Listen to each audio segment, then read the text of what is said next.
Banje kubasuhuza mwe mwese mukurikiye OGTV show YouTube channel. Buri muntu wese akorera amafaranga kugira ngo abashe gukemura ibibazo bye bya buri munsi.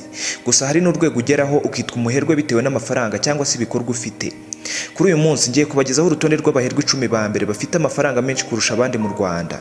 Wibuke ko kandi muri aba harimo n'abahereye ku mafaranga make bacuruza bikarangira bahiriwe bagatunga gatubutse. Nge muri kumwe mu kiganiro nitwa Breze, iyi ni OGTV show, mbahaye ikaze. Tudatinze reka duhere ku mwanya wa 10. Aha turasanga Eugene Habimana wamenyekanye cyane ku izina rya Cobra. Uyu ni umugabo uzwiho gukora business z'utubyiniro cyangwa se night clubs. Yatangiye business kuva kera aza gushinga club yari igezweho cyane mu mujyi wa Kigali izwi ku izina rya Cadillac. Nyuma yaje gufatwa n'inkongi y'umuriro ihita ihomba ku kanya, gusa yahise ashinga izindi ebyiri harimo izwi na benshi yitwa Kokobini bakimihurura ndetse arongera agarura na Cadillac.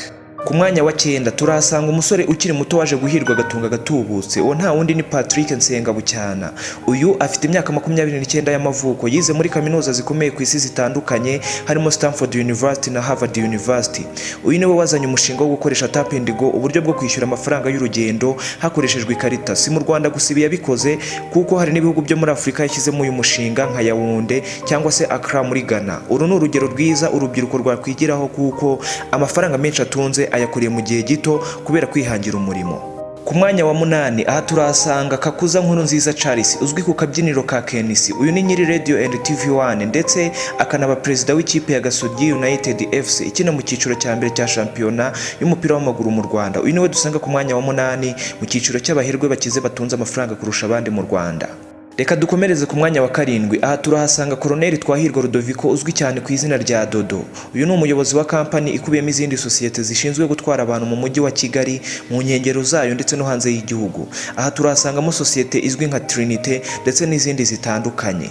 Ku mwanya wa 6 turahasanga umugabo witwa Hatari Sekoko. Uyu ni umugabo ufite akayabo k'amafaranga angana na miliyoni 20 z'amadolari ya Amerika.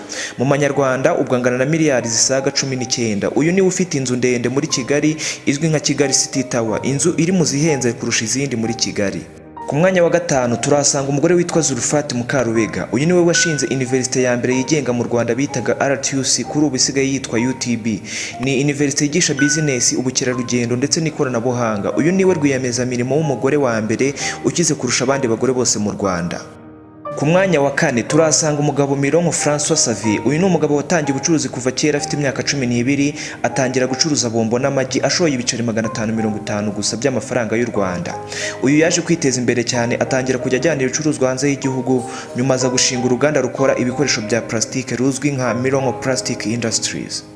Ku mwanya wa 3 turahasanga umugabo bita Sina Gerard. Biragoye ko wabona umuntu ufata urugendo yerekeza i Musanze cyangwa se Rubavu ngo arenge kwa Sina Gerard adahagaze. Uyu ni umugabo ku myaka ye 20 yatangiranye igishoro cy'amafaranga 33,000 y'u Rwanda. Atangira akora amandazi ayita Urwibutso, biza kurangira yitire entreprise ye ayita Urwibutso cyangwa se Nyirangarama kwa Sina Gerard. Sina Gerard yashinze ibigo by'amashuri bitandukanye ndetse anatanga akazi mu baturage bakora muri company ye bakabasha kwibeshaho.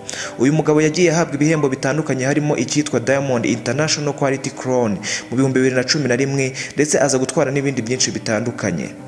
Ku mwanya wa 2 turahasanga umugabo Tribert Rujugiro ayabatwa nk'uko tubikesha Forbes magazine. Uyu mugabo afite akayabo ka miliyoni 200 z'amadolari ya Amerika angana na miliyari 190 y'u Rwanda. Uyu afite uruganda rwa mbere muri Afrika rutunganya itabi rwitwa African Tobacco Group. Arazwi cyane yaba mu Rwanda no hanze y'u Rwanda kubera amafaranga n'imitungo afite. Mbere yuko tubabwira umuntu wa mbere ufite amafaranga menshi mu Rwanda, ndabasaba ko mwakora subscribe kuri channel yacu, ubundi mukajya mubasha kubona ibiganiro n'inkuru tubagezeho buri munsi. Ku mwanya wa mbere turahasanga His Excellence Nyakubahwa Perezida wa Repubulika y'u Rwanda Paul Kagame. Nk'uko tubikesha urubuga rwa Forbes magazine, afite asaga miliyoni 500 z'amadolari ya Amerika, akaba miliyari 475 y'amafaranga y'u Rwanda. Ndabashimiye mwe mwese twabanye muri iki kiganiro, tubagezaho amakuru agezweho y'ibyamamare byo mu Rwanda no hanze yarwo, yaba muri muzika, muri fashion, documentaire zikoze neza ndetse n'andi makuru yose agezweho. Mwari kumwe na Breze, iyi ni OGTV show.